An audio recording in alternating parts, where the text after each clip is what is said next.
I'm talking to him and telling him that I don't think that I believe exactly that way.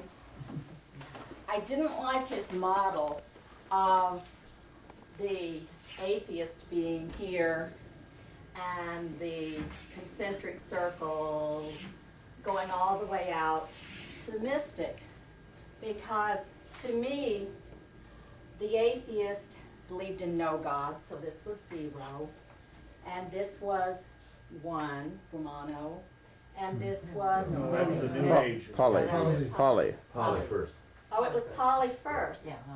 Okay, well, Make it 3 and go more over than to the- 1, 1 plus, and 1 here, and then out here was all is God.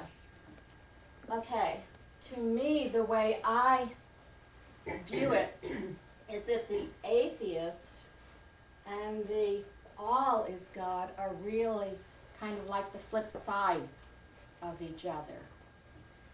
And I would have put it on a plane, because it was the only way I can do like 4 dimensions here.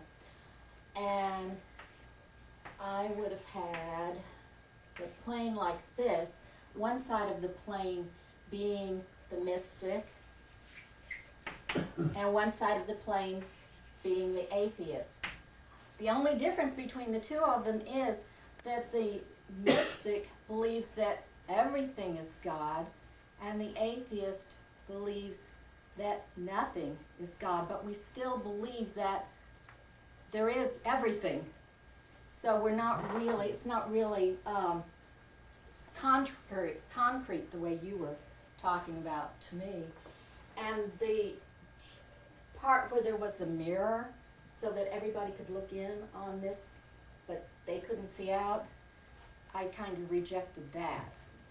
So this way, I would have the atheist and the mystic, the flip side of each other, but underneath them, I would have the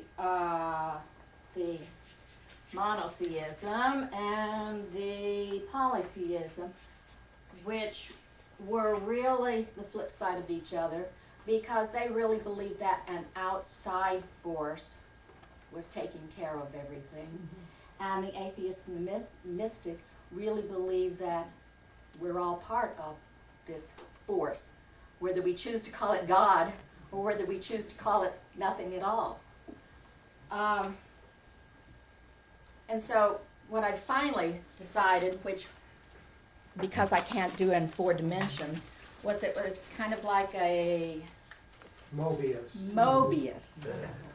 I won't tell you the word that I kept saying to Jeff, and he didn't have any idea what I was talking about, and I was totally wrong. So what I came up with was the atheist on one side of the Mobius strip, the mystic on the other side, and then the pantheism. Did I write pantheism on there? Polytheism is what I meant. Okay, it's a good thing you can't see this real clearly.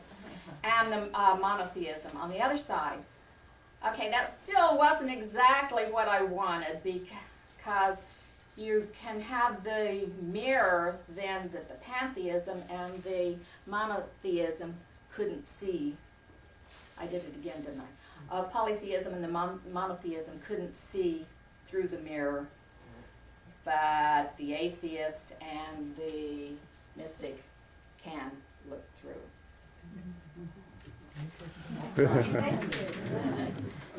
Thank you for that. Every metaphor, analogy is like a leaky bucket. You can carry meaning in it so far, and then it's empty. And so we need all the metaphors and analogies and images we can get to close in on the mystery that we're trying to understand. And thank you. I think that's that contributes. Yes, I'll just say one word and say I can see and recognize from several conversations just that this is sort of patronizing towards the narrower worldviews. But it triggered in me that I really should draw this very differently. Because remember, for the atheist, as I was presenting it with the analogy of one-way mirrors, you know, none of this exists. It is all projection. So I should at least maybe suggest that by way of perforating all these lines. And if the mystic, on my definition, patronizes the atheist patronizes everything above. And they are animated by wishful thinking and neurotic insecurity, and so they just dubbing these very cloudlands up there that don't exist. What I want to say is that objectively they are on a par. I mean, there is no way to demonstrate one superior, and I hope that that might lead to a certain respect between people who hold different worldviews. But thank you, that helped me to see that I'll be drawing this differently. Thank you.